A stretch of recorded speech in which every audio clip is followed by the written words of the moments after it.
আসসালামু আলাইকুম রহমতুল্লাহি ওয়া বারাকাতুহু। কেমন আছেন আপনারা সবাই? আশা করি সকলেই মহান রব্বুল আলামিনের দোয়াতে ভালো আছেন। আমিও ভালো আছি আলহামদুলিল্লাহ। আজকের এই ভিডিওটা আমি যে করছি, এই ভিডিওটা কোনো মাছ সম্পর্কে হবে না। আজকের এই ভিডিওটা যারা রিসেলার আছে তাদেরকে নিয়ে হবে, আর যারা নতুন ফার্ম দিচ্ছেন তাদেরকে নিয়ে হবে, যারা নতুন উদ্যোক্তা হচ্ছেন তাদেরকে নিয়ে হবে। মানে যারা আর কি লাইনে ঢুকছেন কেবল, তাদের জন্য এই ভিডিওটা আমি মনে করি মাস্ট বি দেখা উচিত।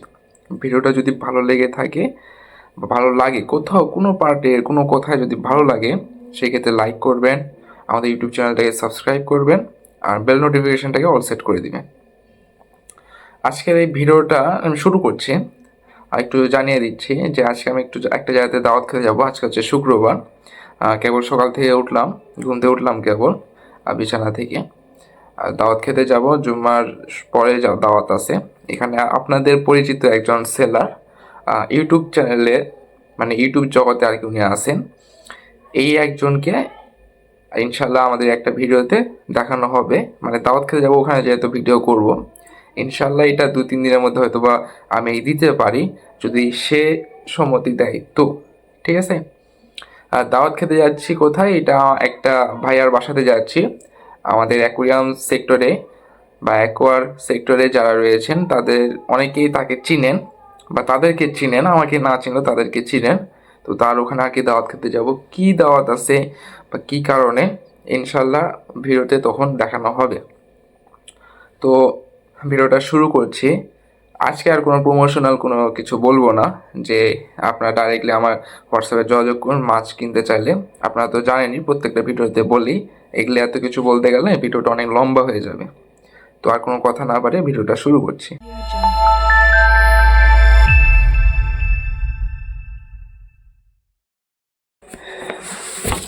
এই যে আমি খাতা নিয়ে বসেছি অ্যান্ড কলম নিয়ে বসেছি, মানে যে যে জিনিসগুলো আর কি নোট করে রাখা উচিত সেই জিনিসগুলো নোট করে রাখবো যাতে আপনাদের বলা যায়। তো এই সেক্টরে মানে যারা আসতে চান, আমি তাদের মেন্টালিটিটা একটু বলে দিই, কারণ আমিও তো প্রথম এই জিনিসটা ভাবতাম যে এই সেক্টরে গেলেই লাখ লাখ টাকা, লাখ লাখ টাকা, কোটি কোটি টাকা ইনকাম করা পসিবল। গেলেই দেখা যায় যে মাসে একটা সরকারি চাকরির মতো টাকা ইনকাম করা যায়। বিষয়টা এতটা সহজ না। অনেকে এটা ভাবেন যে আমি 1000টা ফাইটার ফিশ বড় করলাম, পার পিস যদি আমি 110টা 20 টাকা 30 টাকাতে সেল দিই, প্রচুর টাকা। বাট এতটা সহজ নয়। প্রথমত আপনাকে মার্কেটিংয়ের দিকে একটু খেয়াল রাখতে হবে। আপনাকে মার্কেটে ভালো একটা পজিশনে যেতে হলে অবশ্যই ভালো ব্যবহারটা দরকার। আপনারা যারা রিসেলার রয়েছেন তাদের সবথেকে বড় ভুল যেটা হয়, ফার্স্ট যে ভুলটা, তার প্রথমেই একজন এমন কোনো ফার্মারের কাছে চলে যান যে ফার্মারটা তো নিজে রিসেলার, আমি তাকে দোষ দিচ্ছি না, বাট আপনাকে কাজে লাগায়ে সে নিজের ব্যবসাটা চালিয়ে যাবে। এমন কিছু সেলারের কাছে বা এমন কিছু খামারির কাছে আপনারা চলে যান। প্রথমত আপনি যেই খামারির আন্ডারেই কাজ করেন না কেন, বাংলাদেশে পুরো অল বিডিতে খুব ছোট ছোট কয়েকটা জায়গাতে আর কি খামার রয়েছে, সব জায়গাতে অ্যাভেলেবেল খামার নাই। তো আপনি যেই খামারের আন্ডারেই কাজ করেন না কেন, একজন রিসেলার হিসেবে অবশ্যই আপনি টার্গেট রাখবেন মার্কেটের উপরে, যে মার্কেটে পাইকারি যারা আছে তারা কত প্রাইসে কি দিচ্ছে, পুরো মার্কেট, অল মার্কেট কিন্তু আপনারা দেখবেন যে কোথায় কি প্রাইসে আপনারা মাছ পাচ্ছেন বা কীরকম প্রাইসে আপনারা কিনে সেল দিতে পারছেন। এরকম আগেই একসাথে আপনারা তার কাছে যাবেন, যে তার প্রাইসের সাথে আপনারা দেখবেন যে হ্যাঁ ঠিকঠাক আছে কি না, দেন তারপরে আপনারা ওনার আন্ডারে কাজ করবেন। যদি দেখেন যে না হচ্ছে না, তো আমার দ্বারা পোষাচ্ছে না, তাহলে বাদ। কেননা কিছু কিছু ফার্মাররা রয়েছে, তাদের একটা যে অপশন হচ্ছে যে তুমি যদি আমার আন্ডারে রিসেল করান, পাইকারিতে দিব সমস্যা নেই, তুমি মাছ ডেলিভারি দেওয়ার সময় কিন্তু কী হবে, যদি মাছটা মারা যায় সেই ক্ষেত্রে আমি রিটার্ন দিব না। এটা একটু সবার ক্ষেত্রেই খুবই খারাপ একটা বিষয়। আমার আন্ডারে যে সব রিসেলাররা রয়েছে তাদের জন্য এই সুবিধাটা রয়েছে যে যদি মাছ মারা যায় আমি তাদেরকে রিটার্নটা দিয়ে দিই। রিটার্ন বলতে মাছ রিটার্ন দিই, আপনিও মাছ রিটার্ন দেবেন, টাকা রিটার্ন দেওয়ার কোনো বিষয় আসে না এখানে। এটা হচ্ছে রিসেলারদের প্রথম যেই ভুলটা, যে তারা ভুল ফার্মারের কাছে বা খামারের কাছে তারা যায়। এই জিনিসটা করা যাবে না। আপনাকে অবশ্যই মার্কেটটাকে পুরোপুরি অ্যানালাইসিস করে তারপরে দেখতে হবে যে আপনি যেই ফার্মারের আন্ডারে আছেন বা তার কাছ থেকে যে মাছ নিচ্ছেন, তিনি কী রেটে মাছ দিচ্ছেন বা আপনাকে কত কমে দিচ্ছেন এটা দেখতে হবে। সব সময় আবার কম কম করলেও হবে না, হ্যাঁ। আর কোয়ালিটিটাও একটু দেখতে হবে যে আপনার ফার্মের বা আপনার খামারি যিনি রয়েছেন সেই খামারি কতটা ভালো পরিমাণে মাছ বা কত ভালো কোয়ালিটির মাছ উৎপাদন করছে, এই জিনিসটা লক্ষ্য রাখতে হবে। সেকেন্ড যেটা ভুল করেন আপনারা, আর ঢুকার সাথে সাথে এই সেক্টরে ঢুকার সাথে সাথেই 30,000 40,000 50,000 টাকা ব্যয় করে দেন, যেটা আমি নিজে করেছিলাম প্রথমত এবং লসের সম্মুখীন হয়েছিলাম। তো এই জিনিসটা করা যাবে না। আপনাকে অবশ্যই প্রথমত মার্কেট অ্যানালাইসিস করে দেখতে হবে কোন সময় কোন মাছের প্রাইসটা আপ রয়েছে এবং মাছের সংকট রয়েছে। যখন মাছের সংকট হবে তখন এই প্রাইসটা বৃদ্ধি পাবে, আপনি ওই মাছটা নিয়ে ওই সময় কাজ করলে একটা ভালো মুনাফা পেতে পারেন। একসাথে যে প্রচুর টাকা ঢালতে হবে এটা না। এই জন্যই কিন্তু আমি অনেকগুলো প্লেলিস্ট বানাচ্ছি যেখানে আপনি গাপ্পিতে কীভাবে কত টাকা সর্বনিম্ন ইনভেস্ট করে লাভবান হতে পারেন, শ্রিম্পের ক্ষেত্রেও অ্যান্ড সকল মাছের ক্ষেত্রে ইনশাল্লাহ এরকম একটা প্লেলিস্ট বানাবো। কারণ আমরা কিন্তু এই বছর টানা প্রত্যেকটা দিন কিন্তু ভিডিও আপলোড করবো ইনশাল্লাহ, যদি বেঁচে থাকি। তো তো এখন যেটা হচ্ছে কথা, আপনার সর্বোচ্চ 3,000 থেকে 4,000 টাকা নিয়ে এই সেক্টরে নামবেন অথবা 2,000 টাকা নিয়ে, এটা আপনার ইচ্ছা মতো নামবেন, ঠিক আছে। মার্কেটের সব থেকে বড় যে বিষয়টা হচ্ছে আপনার প্রোফাইল।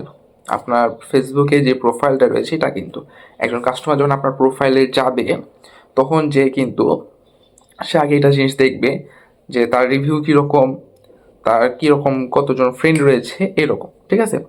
তো এখন যে বিষয়টা হচ্ছে যে আপনি এটা আস্তে আস্তে গেইন করবেন, কোনো সমস্যা নাই। আপনি গ্রুপে পোস্ট করবেন, মাঝে মধ্যে পোস্ট করবেন, সপ্তাহে 1 দিন 2 দিন পোস্ট করবেন, বেশি পোস্ট করার কোনো দরকার নেই। অযথা বেশি পোস্ট করলে কাস্টমাররা আরও রেগে যাবে যে এত বেশি পোস্ট করছে কেন, এর হয়তো বা মাস সেল হয় না, হ্যান তেন এত কিছু কোনো দরকার নাই। যে বিষয়টা হচ্ছে যে আপনার প্রোফাইল পিকচারটা আপনার নিজের দিবেন, একদম নিজের, ঠিক আছে। 2 দিন 3 দিন পর পর চেঞ্জ করার দরকার নেই, সপ্তাহে একবার করে চেঞ্জ করবেন, 1 মাসে একবার করে চেঞ্জ করবেন, যাতে তারা মনে করে যে হ্যাঁ আপনি একজন ট্রাস্টেড সেলার, ঠিক আছে। আর নিজের প্রোফাইলটা দিবেন, বিশেষ করে নিজের মুখটা অবশ্যই দিবেন, হ্যাঁ। আর প্রোফাইলে যেটা প্রোফাইল কভার যেটা আছে, কভার পেজ, এই কভার পেজে অবশ্যই আপনার সব কিছু ডিটেলস দিয়ে দিবেন। ট্রাই করবেন আপনার কাস্টমারের সাথে একটা ভালো কমিউনিকেশন তৈরি করার। এর ফলে কি হবে যে সহজেই সে কিন্তু আপনাকে ট্রাস্ট করবে। ট্রাস্টের বিষয়টা আসি, আমরা যারা মাছ সেল দেই, যারা ট্রাস্টেড সেলার, তারা কিন্তু ফুল অ্যাডভান্স ছাড়া মাছ সেল দেয় না। কোনো রকম কোনো ক্যাশ অন ডেলিভারি হয় না। অল্প কিছু পরিমাণে দেখা গেল আপনি 70% আমাকে টাকা দিচ্ছেন, 30%-এর সময় বললেন যে ভাই আমার কাছে তো এখন টাকাটা নাই, আপনি আমাকে ক্যাশ অন দিয়ে দেন এই 30%, আমি ডেলিভারির সময় দিয়ে দিলাম। এটা হতে পারে, বাট কিছু কিছু সময় হয়। তাছাড়া অন্যান্য বাকি সময় আমরা পুরো অ্যাডভান্স টাকাটা নিয়ে তারপরে মাছ ডেলিভারি দিয়ে থাকি। আপনিও কিন্তু এটাই করবেন, কেননা ক্যাশ অন ডেলিভারির কথা আসছে। আপনারা অবশ্যই ক্যাশ অন ডেলিভারির সময় একটা জিনিস খুব খেয়াল রাখবেন, এই যে ছোট বাচ্চারা আছে এদেরকে ভুললেও ক্যাশ অন ডেলিভারি দিবেন না। কাউকে তো দিবেনই না, আর এদেরকে আরও দিবেন না। এর একমাত্র রিজন হচ্ছে বা কারণ হচ্ছে, আর ছোট বাচ্চাদের কাছে প্রথমত টাকা থাকে, তারপরে আপনার কাছে অর্ডার দিয়ে দেখা যায় যে টাকা শেষ হয়ে যায় মাসটা আসতে আসতে। এখন যখন দেখা যায় টাকা তো নাই, আমি কই থেকে কি টাকা দিব, ব্যাস। আর যখন ডেলিভারি বয় কলটা দেয় তখন কিন্তু কলটা রিসিভ করে না, ব্যাস আপনার মাছটা ওখানেই ডেট। আপনি মনে করতে পারেন যে ভাই মাছ তো আবার ব্যাক আসবে, এতটা সহজ না ভাই। মাছটা তো ব্যাক আসলো, ধরলাম ব্যাক আসলো, আপনি খুলে দেখবেন একটা মাছ সর্বোচ্চ 3 দিন 4 দিন সার্ভাইভ করতে পারে, এরপরে মারা যাওয়ার চান্স খুব খুব বেশি থাকে। এবার আসি ডেলিভারির বিষয়। ডেলিভারি সাধারণত এই যে ডেলিভারি মানে বিষয়ে একটা ভিডিও আমি ইনশাল্লাহ বানাবো, এই সপ্তাহে বানানোর ট্রাই করব, ঠিক আছে। এই সপ্তাহে ইনশাল্লাহ বানাই দিব যে ডেলিভারি আমরা কিসের মাধ্যমে দিয়ে থাকি এবং আপনারা কীভাবে দিতে পারেন, হ্যাঁ। আরেকটা বড় বিষয় হচ্ছে আপনারা চেষ্টা করবেন যে খামারের কাছে অক্সিজেন সিলিন্ডার আছে তার সাথে ডিল করার, ঠিক আছে। এর একমাত্র কারণ হচ্ছে যে অক্সিজেন সিলিন্ডার ছাড়া বা অক্সিজেন ছাড়া মাছ সার্ভাইভ করতে পারবে না। অক্সিজেন 2 প্রকার, একটা হচ্ছে পিওর অক্সিজেন, আরেকটা হচ্ছে ইন্ডাস্ট্রিয়াল অক্সিজেন। এখন ইন্ডাস্ট্রিয়াল অক্সিজেন সাধারণত 80% কি 70% পিওর হয়, আর বাকি হচ্ছে 20 অথবা 30% কিন্তু একটু নর্মাল হয়, ঠিক আছে। তো সেক্ষেত্রে আপনাদের দেখতে হবে। এই গেল আমাদের হচ্ছিল সব কিছু নিয়ে। এরপর একটা যেটা হলো বিষয়, অবশ্যই কাস্টমারের সাথে ভালো ব্যবহার করতে হবে। মার্কেটে আরেকটা জিনিস বলতে পারি, আপনারা যা ফেসবুক পেজ নিয়ে কাজ করবেন এটা একটু ব্যাড হতে পারে, কারণ ফেসবুক পেজ থেকে অর্ডার খুব কম কম কম তুলনামূলক আসে, প্রোফাইল থেকে বেশি আসে। আপনারা আপনার প্রোফাইলকে একটু ভালোভাবে ওইভাবে তৈরি করবেন, ঠিক আছে। আর আরেকটা কথা হচ্ছে, এই সেক্টরটা কিন্তু একটা ধৈর্যের বিষয়। আমি যেটা প্ল্যান করে রাখি, আমি মনে করি আপনারা যারা রিসেল করবেন তাদের জন্য এক জাত হোক, দুই জাত হোক, কিছু মাছ আপনি নিজে বাসায় নিয়ে ব্রিড করান, কাজ করেন, আর বাকিগুলো আপনি রিসেল করেন। এক্ষেত্রে দেখা যাবে এখান থেকে এক্সট্রা আপনি মুনাফা পাবেন। আপনার যে মাছগুলো আপনার নিজের কাছে হচ্ছে, এগুলো আপনি নিজে রিসেল করলেন, তখন আপনি বেশি টাকা পেতে পারেন। এই ক্ষেত্রে আপনার জন্য খুব ভালো হবে। আর খামারিদের বলবো, অবশ্যই যারা নতুন খামার করছেন চারদিকটা একটু দেখবেন, যাতে কোনো চোর টোর আপনার মাছের দিকে অ্যাট্রাকটিভ না হয়। চোর বলতে যে একদম খাঁটি চোর, সয়না চুরি করে বা হচ্ছে লোক বাসার কোনো জিনিসপত্র চুরি করে, এরকম কিছু না। চোর বলতে যে কোনো চোর, যে কোনো চোর, মানে সেটা ছোট বাচ্চা হতে পারে, বড় হতে পারে, যাদের মাছের প্রতি আগ্রহ আছে তাদের ক্ষেত্রে বলছি। এর একমাত্র রিজন হচ্ছে আমার নিজেরও কয়েকদিন আগে কিন্তু মাছ চুরি হয়ে গেছিলো, অনেকেই জানে। এই জন্য আপনাদের সবাইকে সাবধান করছি।